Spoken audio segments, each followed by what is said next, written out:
avocat nanga Yesu yoleyo nelakanga ofana pembeni ya papa okata makambo nanga. Bonjour à tous, frères et sœurs. Nous sommes en direct pour l'émission Docteur. Le ministre. Je pensais que même toi tu allais avoir des hésitations.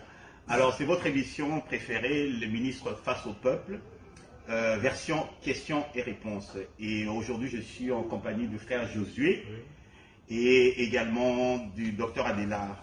Le docteur Adélard que vous connaissez tous. Le frère Josué est avec nous pour la première fois et il sera, désormais il sera toujours avec moi.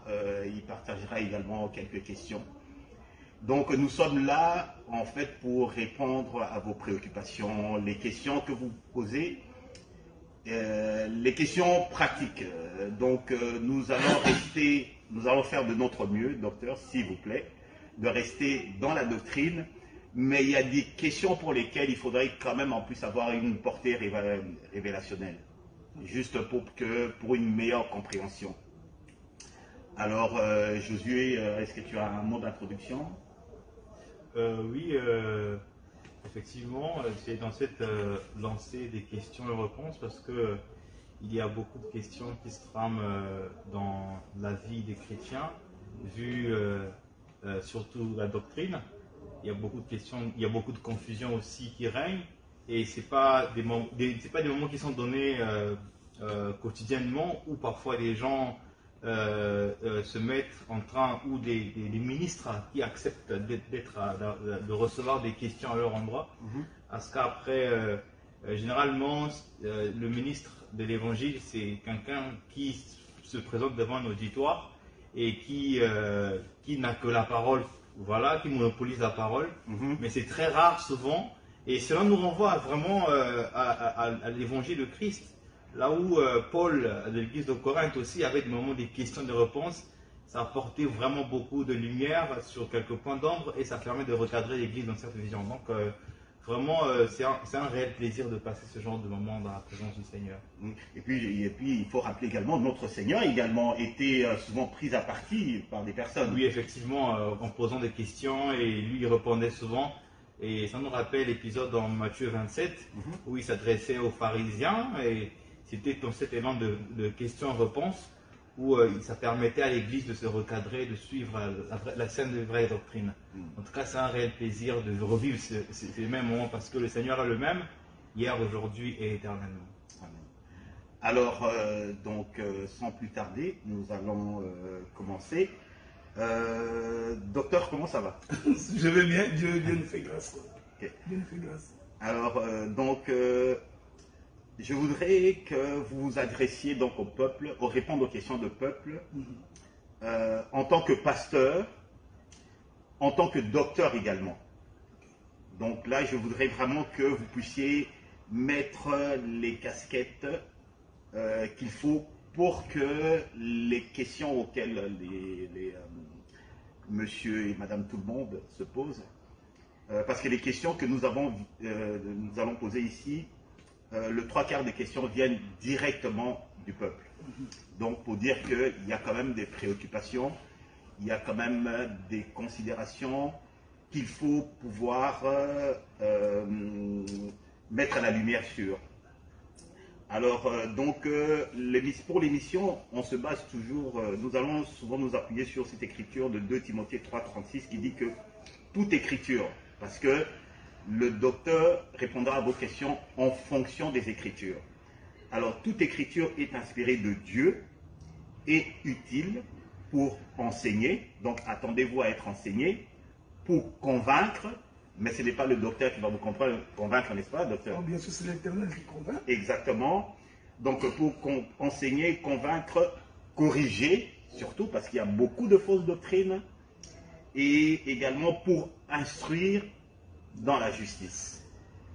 Voilà, c'est vraiment sur ça. Alors, la première question nous a été posée la semaine dernière, lors de l'émission, lorsqu'on a parlé des dons ministériels. Alors, la question qui nous a été posée par un correspondant, c'est de nous montrer dans les Écritures, où est-ce qu'un ministre, un homme de Dieu, peut exercer plusieurs ministères en même temps en matière de dons? Donc, en même temps, on pourrait voir les dons de prophétie, le don d'enseigner, etc., etc.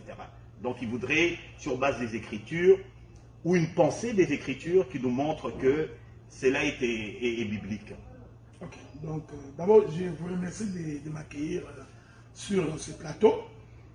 Ce plateau où nous parlons des ministres face au peuple, où nous répondons aux questions qui nous sont posées. J'avais dit la fois passée que c'est important de préciser, ok? Que d'abord, Dieu appelle un homme dans un ministère spécifique.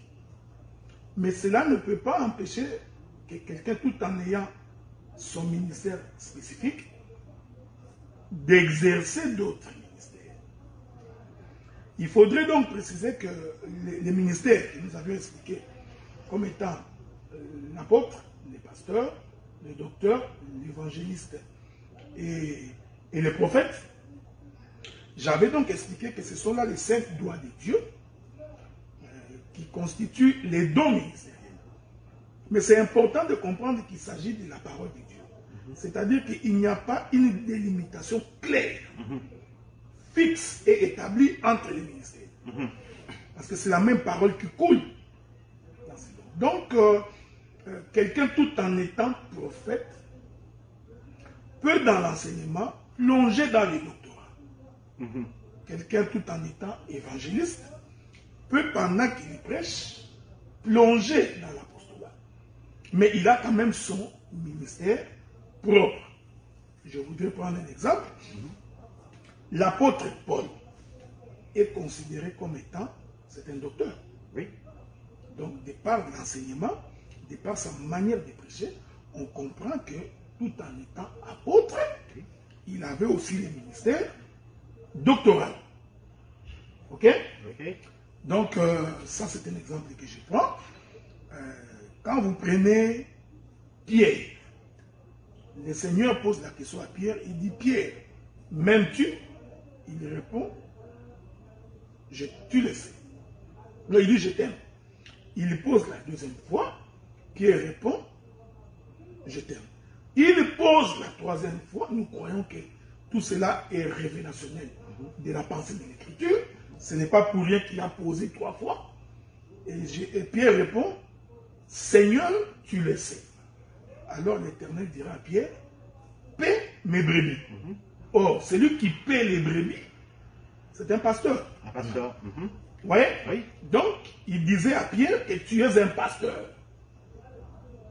Mais cependant, quand il les établit comme apôtres. Bien sûr. Donc, vous voyez, Pierre était à la fois pasteur et aussi apôtre. Donc, il est attesté qu'un ministre peut bel et bien avoir plus d'un ministère. Mais nous considérons que, même s'il y en a plus d'un, il y aura toujours son ministère prépondérant, auquel Dieu l'a appelé. Je voudrais terminer par un autre exemple. Quand vous prenez Moïse, l'Écriture dit de Moïse qu'il est un prophète. Oui. Il est un prophète parce que c'est Moïse qui a prophétisé sur Canaan. Bien sûr. C'est Moïse qui prophétise sur l'héritage des enfants d'Israël.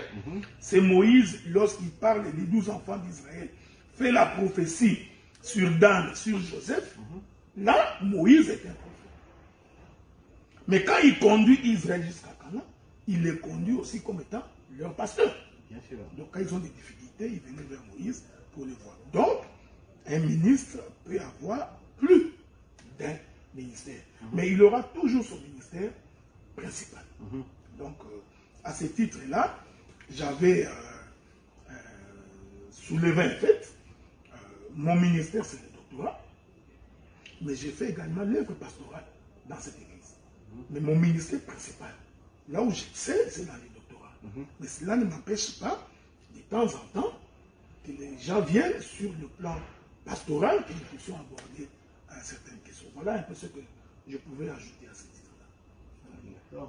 Ok, docteur, dans cette même élan, Est-ce que vous pouvez, en quelques mots simples, nous définir le rôle de chaque ministère, selon Ephésiens 4? Pardon. Merci beaucoup. Donc, c'est une très belle question. Je voudrais d'abord vous faire remarquer que lorsque Abraham était en train de sacrifier les animaux, Abraham en a sacrifié 5 catégories des animaux. Il y en avait 2 qui étaient des oiseaux, et les 3 autres, c'était les animaux à 4 pattes. C'est pas pour rien, ok? Parce que ces 5 animaux que Abraham sacrifiait représentent aussi les ministères. Donc nous avons des ministères qui volent, nous avons des ministères qui marchent. C'est très important. Dans les ministères qui volent, nous avons les prophètes et les docteurs. Dans les ministères qui marchent, nous avons le pasteur, l'apôtre et l'évangéliste. Maintenant, faisons une petite différence entre ces choses-là.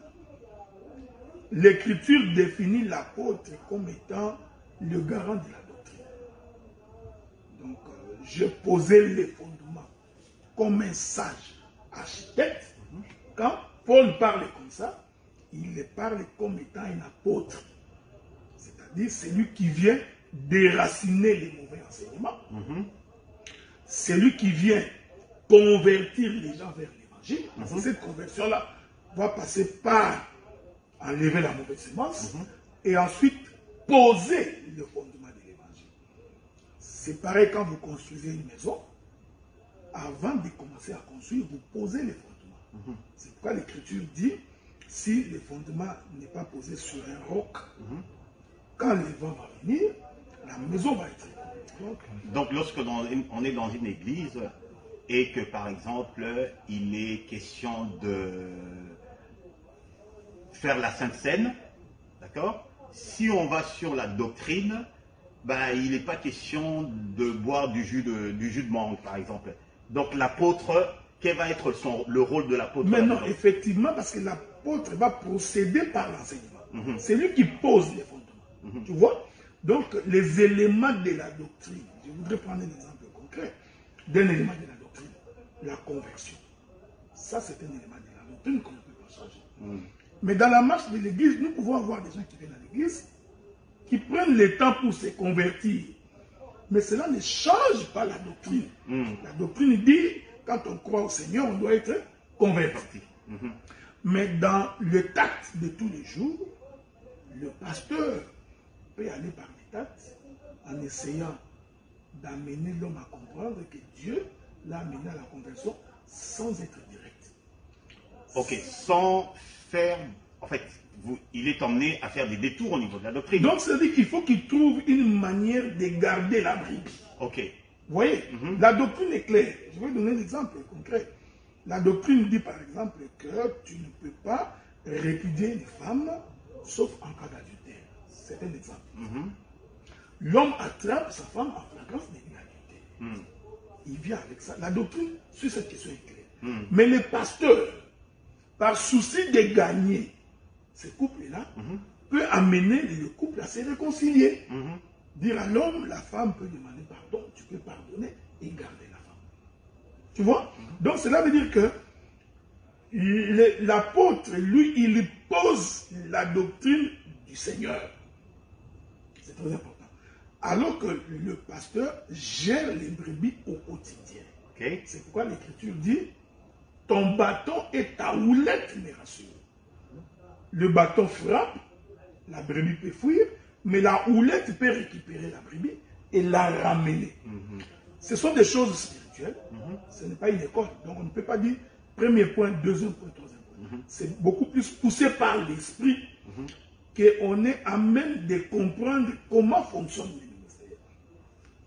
Le pasteur a les soucis du peuple. Il trouve des moyens pour garder le peuple. Tout en faisant un effort de ne pas briser la doctrine posée par l'apôtre. Vous comprenez ce que nous disons? Je voudrais prendre un autre exemple. La doctrine, ça c'est encore l'apôtre qui pose. La femme doit prier la tête couverte. Bien. Ça c'est une ligne grosse. Voilà, donc on ne peut pas changer, ça c'est la doctrine. Mais nous pouvons arriver dans un culte. Certaines personnes qui viennent pour la première fois. Ils vont venir la tête non voilée. Le pasteur laissera faire. Parce qu'il sait qu'il vient d'arriver, ils n'ont pas encore compris l'enseignement. On va y aller, mon gars. Ou alors, vous interprétez, vous parlez, mais la personne n'est toujours pas convaincue. Le pasteur ira avec la personne petit à petit. Mais l'apôtre lui dira, faites de votre mieux pour que la doctrine soit respectée. Et qu'est-ce qui arrive, docteur, si je me permets, qu'est-ce qui arrive si la même personne refuse systématiquement de se voiler la tête, ou alors un garçon, on peut prendre l'exemple de là, comme on parlait de se couvrir la tête pour la femme, on peut prendre l'exemple d'un homme qui arrive avec une casquette et qui veut garder sa casquette. Qu'est-ce qu'on fait avec ce genre de... On va l'expulser de l'église? Non, non, on ne peut pas l'expulser, parce que c'est ça le travail du pasteur. Dans le travail, regardez, un jour, les disciples ont vu un arbre, c'est ce que dit l'Écriture, hein? Un arbre qui était dans un champ, qui ne produisait pas de fruits. Alors, le maître va décider, non, non, non, cet arbre est en train de prendre de l'espace pour rien. Coupons-la. Ça, c'est la doctrine, hein? Coupons-la et jetons-la. Les ouvriers ont dit, non, maître, laissez-nous mettre du filier. Peut-être que l'an prochain, il produira. Donc, quand on conduit l'église, il faut avoir ces coups d'œil-là. Donc, je vais encore donner notre exemple. Lorsque Jacob croise Ésaü, pendant qu'il retournait chez son père, quand son frère l'a embrassé, il lui dit, allons vite à la maison.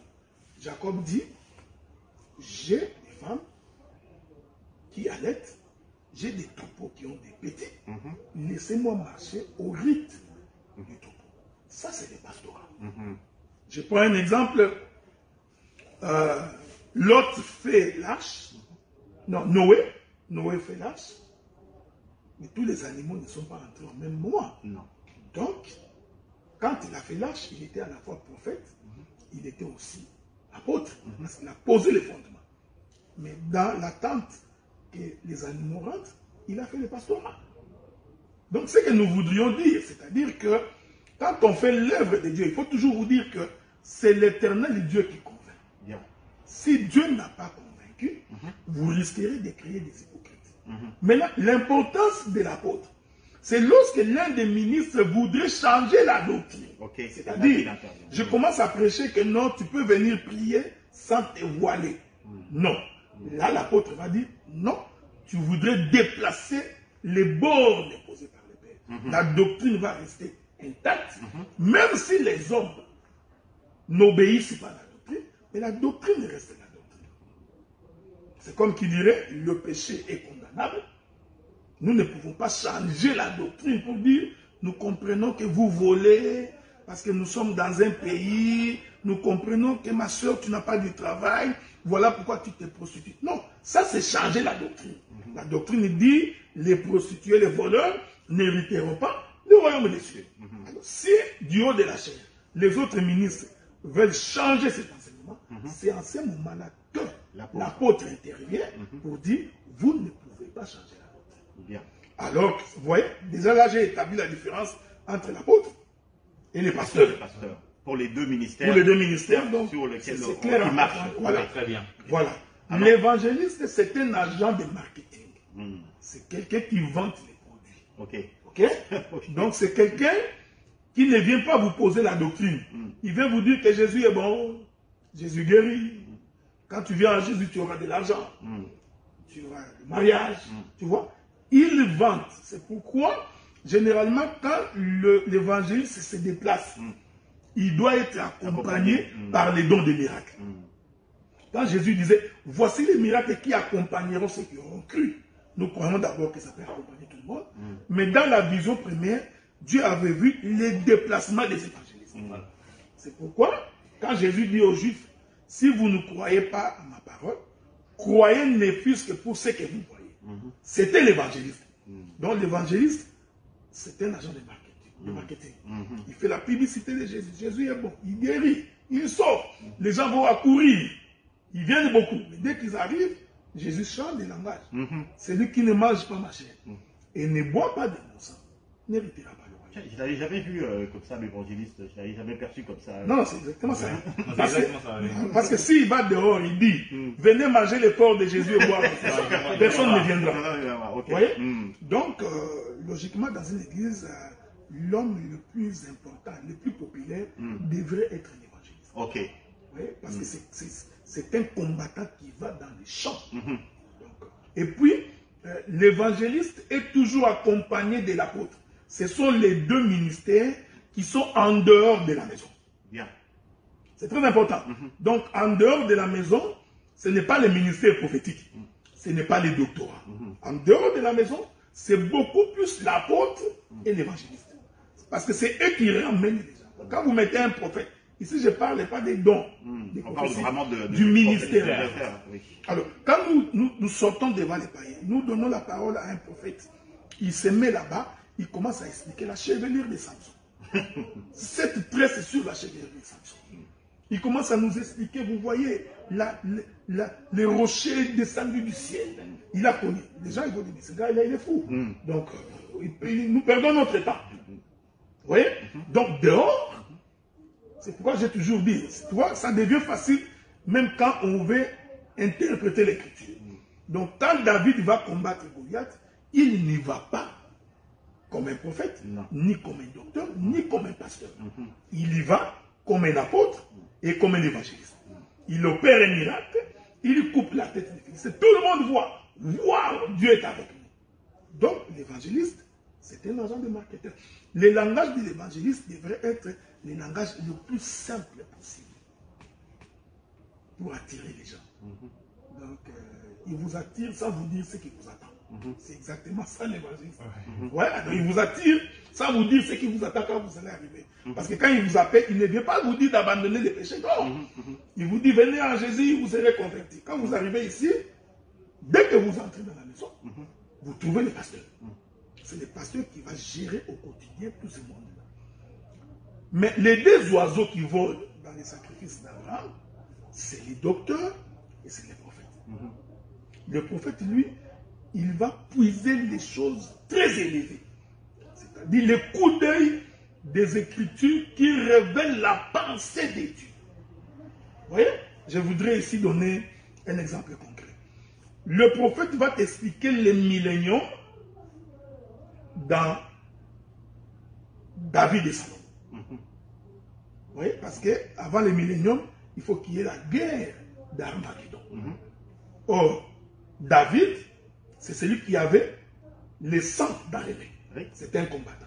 Donc, David va représenter la guerre de l'Armageddon. Vous voyez? Après l'Armageddon, nous entrons au millénium. Salomon n'a jamais combattu. Donc, nous comprenons que le règne de Salomon, c'est le millénium. Ça, tu ne peux pas prêcher ça dehors. Non. Quand vous entrez à la maison, le prophète a la capacité d'expliquer. Mais les prophètes sont beaucoup plus liés avec les doctorats. Donc, ils marchent toujours ensemble. Alors que les doctorats se résument dans les détails des Écritures. La connaissance. Je voudrais ici prendre un exemple concret. Quand vous lisez les livres de Marc, Marc dit que Jésus croise un figuier, il dit au figuier, puisque tu n'as pas de fruits, il maudit le figuier. Et le figuier s'échappe.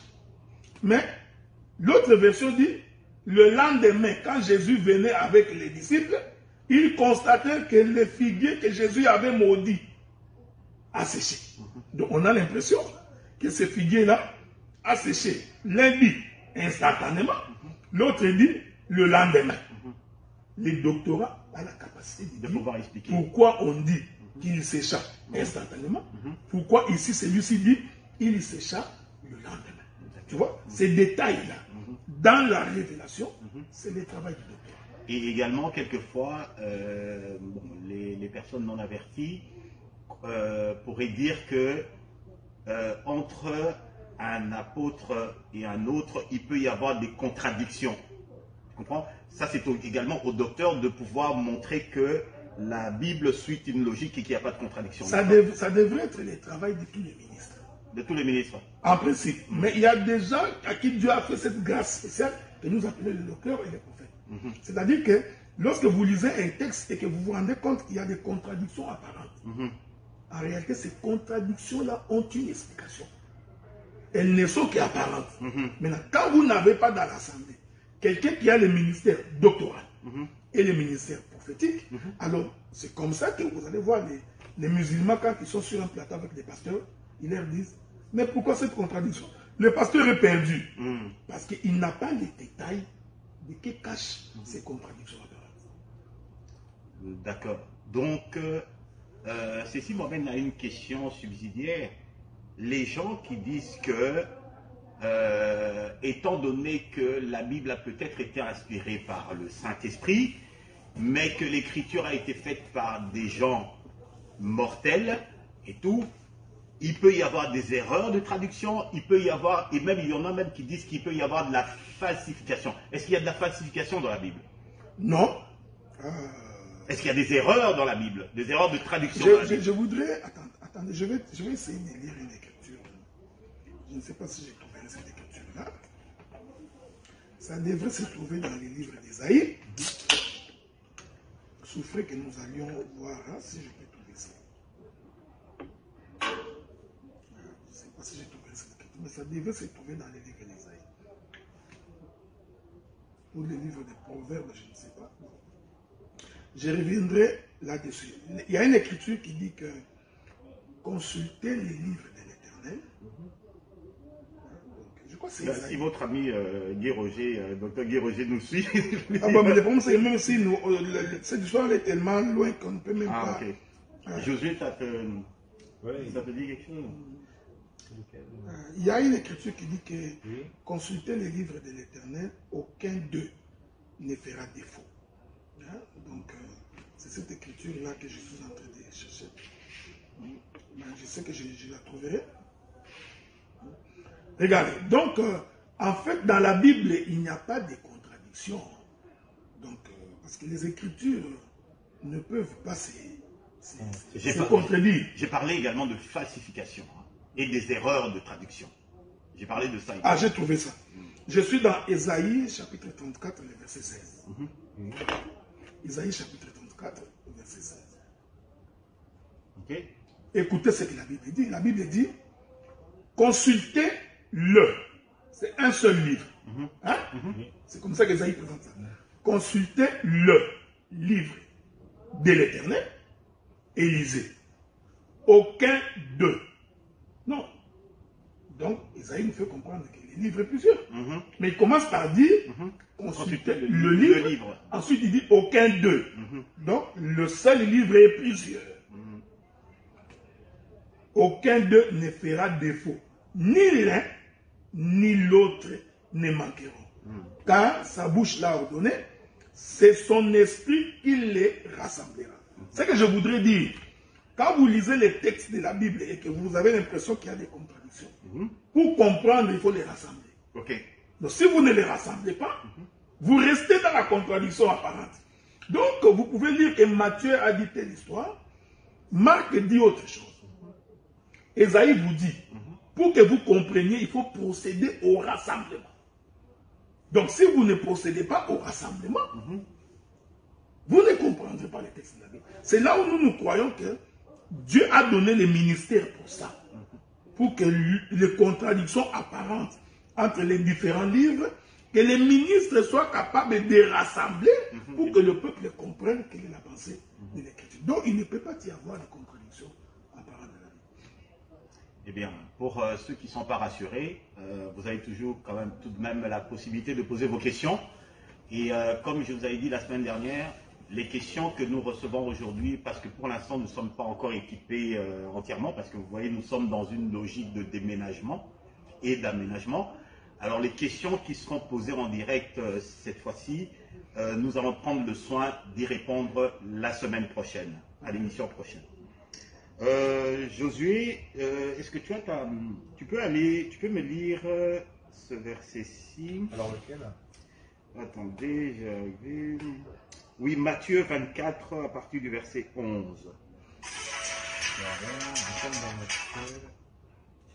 Excusez-moi. Pas de publicité là.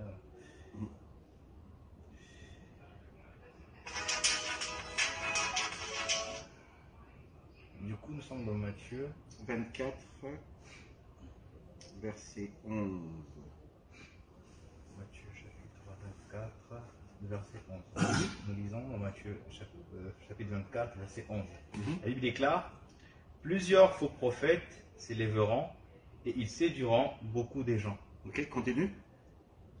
Et parce que l'iniquité se sera accrue, la charité du plus grand nombre se refroidira. Ok, continue.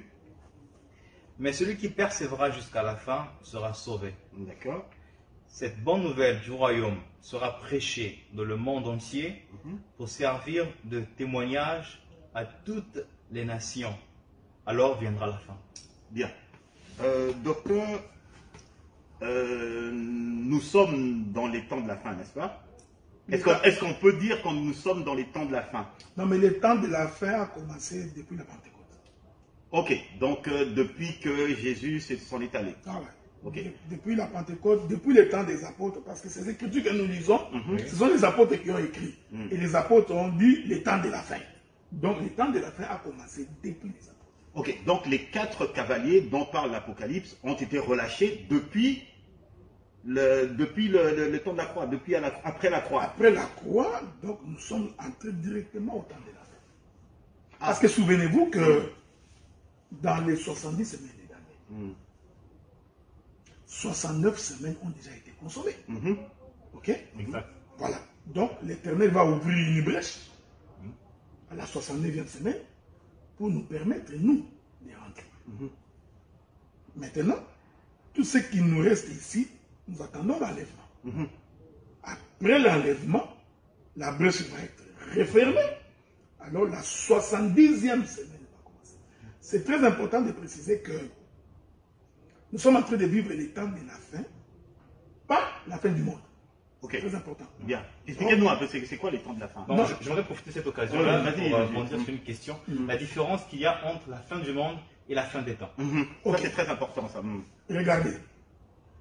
La fin des temps est une dispensation qui renferme une portion de l'Église et une portion d'Israël. Je vais m'expliquer. Le Seigneur est parti. Il nous a fait la promesse qu'il viendrait nous chercher. Oui. Donc nous, l'Église, nous sommes dans l'attente de ce Dieu qui viendra nous chercher. Oui. Donc nous sommes au temps de la fin. Ok. Ok? Nous, l'Église. Nous, l'Église. Mais le temps de la fin, pour nous, n'est pas encore la fin du monde. Ok. Ok? Oui. Parce que quand le Seigneur viendra nous chercher, ça, ce sont des choses qu'on peut expliquer très bien quand on explique les 70 semaines de Daniel. Quand le Seigneur viendra nous chercher, l'Église est enlevée. Ceci marque pour nous l'Église, ça marque la fin du temps de l'Église. Ok. Ce n'est pas encore la fin du monde parce que le monde va continuer. C'est-à-dire que Dieu ferme la parenthèse qu'il avait ouverte à la 69e semaine. La Bible dit, il suffit que le ministère de l'iniquité agit déjà. Oui.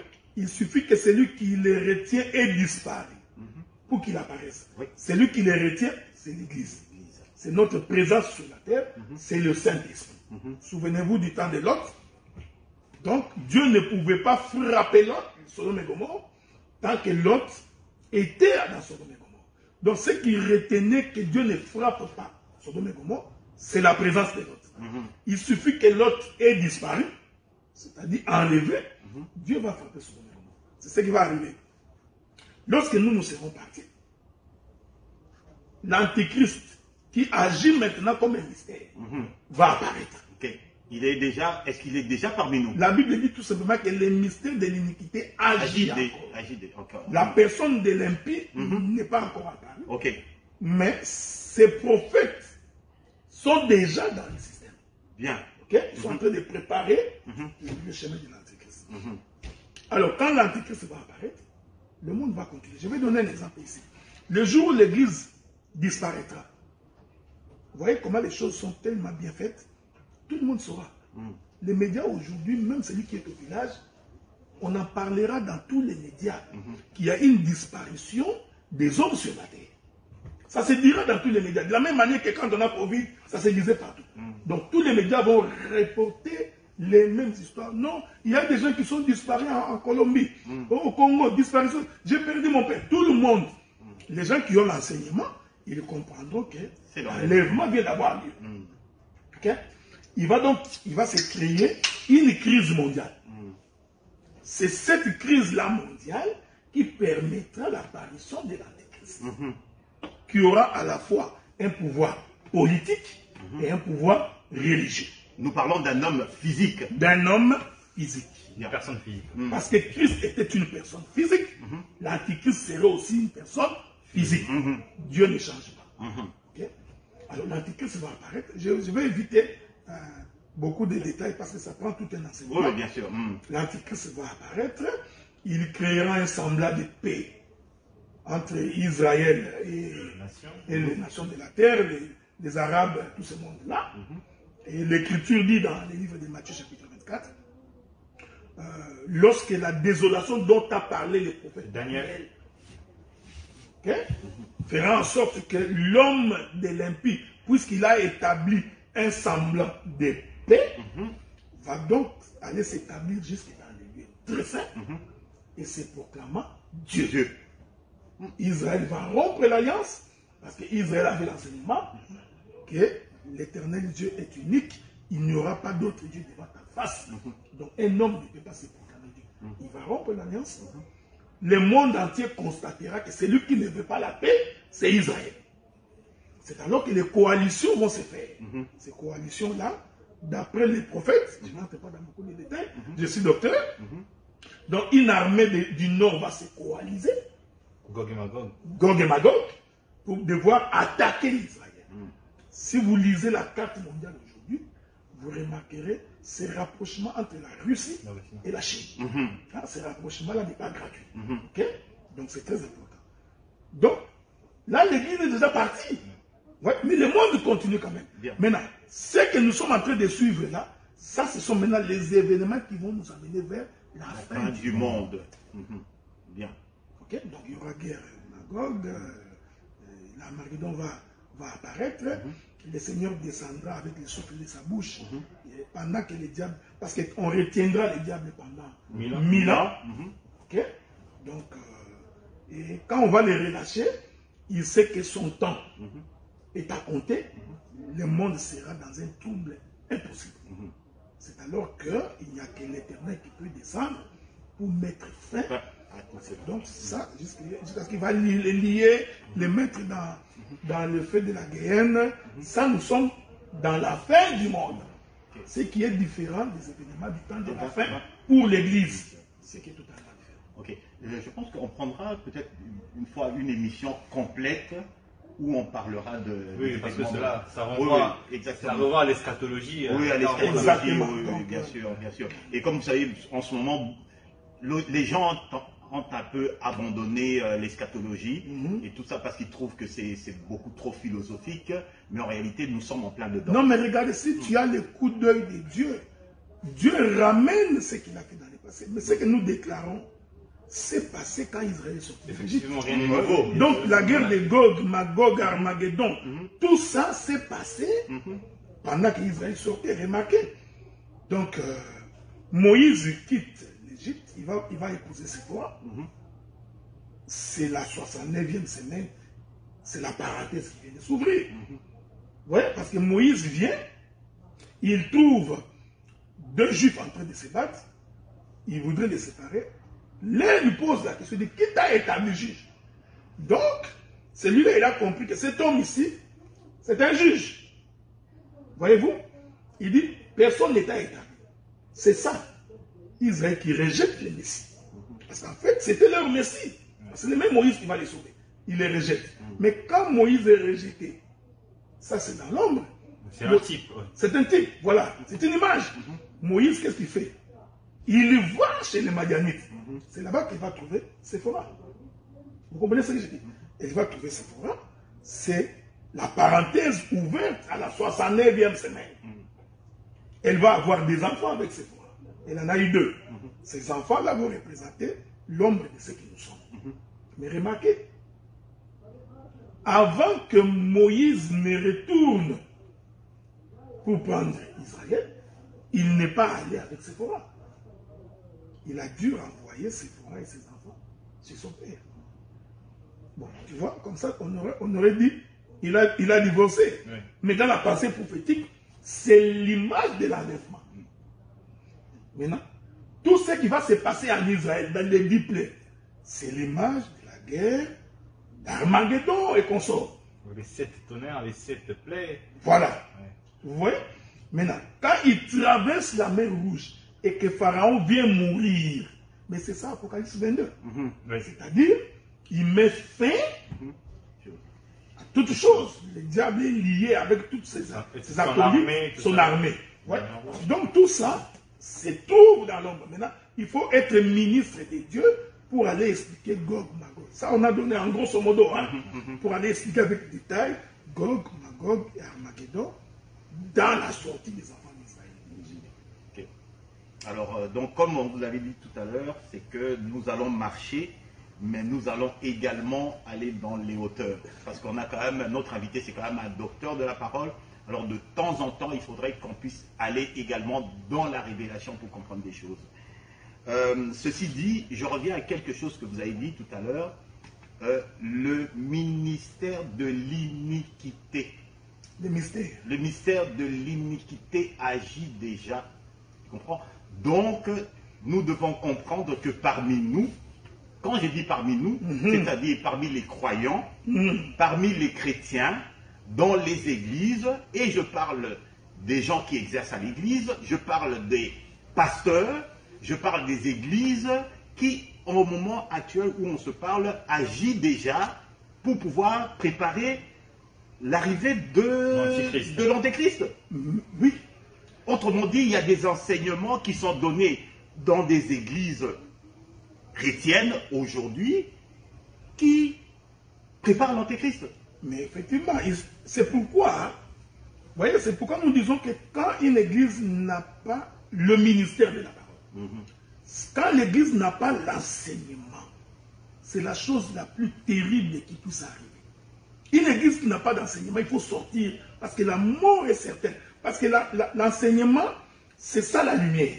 C'est l'enseignement qui donne l'assurance. C'est l'enseignement qui fait en sorte qu'on a la capacité de distinguer les vrais du faux. Souffrez que je vous dise certaines vérités. Aujourd'hui, vous regardez des pasteurs qui lavent les femmes. En plein culte, en touchant les parties intimes. Vous voyez, on est en face des faux prédicateurs. Mais pourquoi les gens restent? Mais c'est parce qu'ils n'ont pas l'enseignement.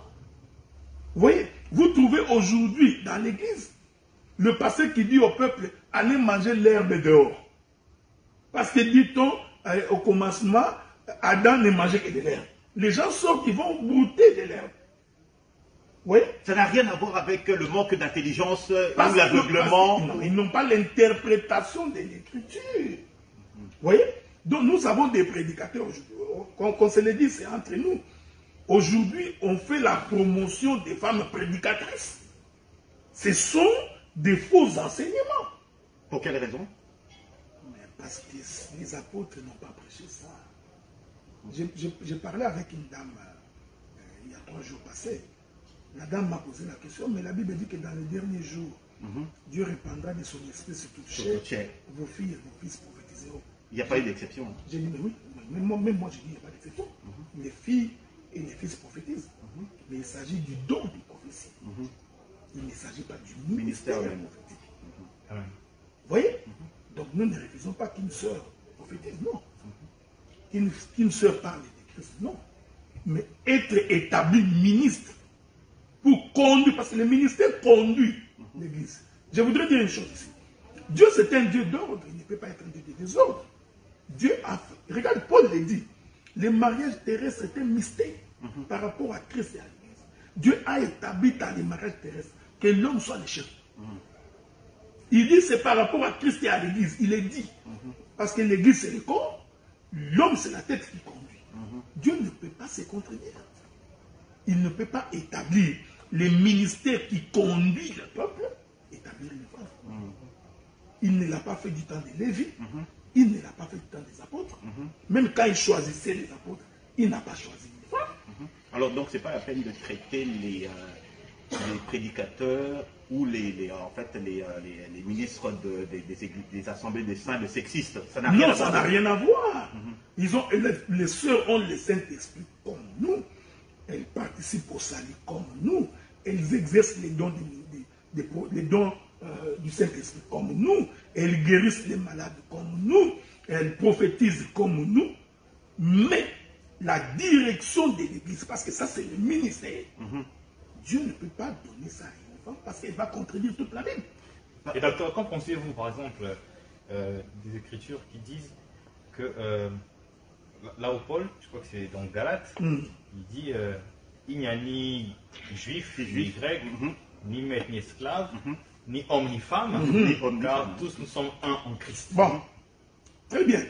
Celle qui est assise là-bas, c'est ma femme, non? Oui. Donc il n'y a ni homme ni femme. Alors pourquoi nous nous marions? Vous voyez? Quand quelqu'un comprend très mal l'Écriture, c'est ce qui va arriver. Pourquoi y a-t-il des toilettes des hommes et des toilettes des femmes? Parce qu'en Christ, il n'y a ni homme ni femme. Pourquoi les femmes voient leur période et non les hommes? Parce qu'il n'y a ni homme ni femme. Non. Quand Paul fait mention de cette chose, c'est par rapport au salut. En ce qui concerne les saluts, Dieu ne considère pas que tu sois homme, que tu sois femme, ni grec, ni esclave, parce que Christ est mort pour nous, il a répandu de son sang pour nous sauver. Cependant, nous sommes encore sur la terre, nous nous marions. Posez les choses de cette manière, vous ouvrez la porte à toute l'immoralité que nous avons aujourd'hui. Et cette immoralité-là vient du diable. Vous comprenez ce que nous disons? Donc, Dieu est un Dieu des principes. J'ai toujours dit ça. Ça ne dépend pas de nous, c'est pas nous qui avons voulu. Même tous les hommes ne sont pas prédicateurs. Non. Ce n'est pas le fait que tu es un homme qu'il faut nécessairement que tu sois ministre. Non. Donc il y a aussi des frères dans l'église, jusqu'à ce qu'ils mourront, ils ne prêcheront pas. Ils sont comme les autres sœurs. Mais ils peuvent parler de Jésus à gauche, à droite, ce n'est pas mauvais. Donc la sœur peut en parler à gauche et à droite, ce n'est pas impossible. Mais la direction. C'est pourquoi j'avais dit. Le leadership. Le leadership. Elle peut diriger dans une entreprise. Elle peut être présidente. Nous avons une première ministre en Angleterre. C'est une dame, elle dirige les hommes. Nous n'avons rien contre ça. Ça, c'est le monde. Mais dans le principe de Dieu, non. Et le cas de Déborah, qu'est-ce que vous faites? Déborah était une prophétesse. Elle exerçait les dons des prophéties. Ça, on peut pas le faire. Déborah était également établie juge. Mais non, ces jugements-là ne peuvent pas se comprendre comme un jugement du genre qu'il dirige les gens. Parce que celle qui prophétise fait un jugement. C'est dans ce sens-là. Je vais prendre un exemple. Et puis, il ne faut pas oublier que l'Écriture dit qu'autant des juges, il y avait un des autres. Oui. Parce qu'il n'y avait pas de roi. Non, effectivement. Vous vous souvenez de cela? Oui. Il y a même une dame qui a dit à un roi, si je vais avec toi en guerre, c'est la femme prendra la gloire qui lui revient. Donc, nous disons que les sœurs ont les dons de prophétie. Quand elles prophétisent, elle peut te donner l'orientation. Bien aimé Josué, Dieu m'a montré ceci, cela, et Dieu m'a dit de te dire, tu l'écoutes. Elle fait un jugement. C'est dans sa prophétie qu'elle fait un jugement. Mais conduire, parce que pour comprendre la conduite de l'Église, il faut aller lire les sacerdoces lévitiques. Parce que Dieu a dit, mettez-moi Lévi là-bas, pour qu'il soit à mon service. Lévi servira de pont entre moi et le peuple. C'est pourquoi dans tous les sacerdoces lévitiques, aucune femme n'y entre. C'est comme ça que Christ aussi, en arrivant, il a choisi les hommes, il n'a pas choisi les femmes. Mais est-ce que les femmes ne peuvent pas parler de Jésus? Non, elles peuvent. Elles en ont la capacité. Mais la direction, non. Et docteur, qu'en pensez de la femme samaritaine qui, une fois après avoir rencontré Jésus, elle va à Samarie, elle annonce qu'elle a rencontré un homme qui lui a dit toute sa vie. Ah ouais, elle a fait un témoignage. Elle a fait un témoignage. Ouais. Ouais. Elle n'a pas prêché le mystère de l'évangile. Voyez-vous? Elle a fait un témoignage. C'est pourquoi la femme peut parler de Jésus. Ce n'est pas un problème. Et cette femme-là, elle n'a pas réuni les gens pour devenir une église. Non, mais les femmes à la résurrection de Christ, ce sont elles qui sont parties vers les apôtres pour leur annoncer que Jésus est ressuscité. Mais annoncer une nouvelle, ne veut pas dire que vous dirigez. Même dans cette hypothèse-là, elles n'ont pas dirigé Pierre. Je voudrais prendre un exemple. Il y a des gens qui ont toujours dit que les femmes étaient les premières a annoncé Jésus. Non, non, c'était les soldats. Les soldats qui étaient dans la tombe, c'est les premiers qui sont allés dire, il n'est plus là. Vous comprenez? Donc c'est un faux débat. Les femmes peuvent parler de Jésus. On ne leur interdit nulle. Mais le problème, c'est que l'Église du Seigneur, dans son organisation, les dons ministériels, il n'y a aucune femme. En tout cas, je pense que c'est que peut-être, on va peut-être faire une fois, ça sera un débat, peut-être entre deux ministres. On va peut-être organiser un débat entre deux ministres, par exemple le docteur Adélard avec quelqu'un d'autre, sur justement ces thèmes clés, ces thèmes qui sont très chauds. Qu'est-ce que tu en penses? Ouais, les thèmes doctrinaux.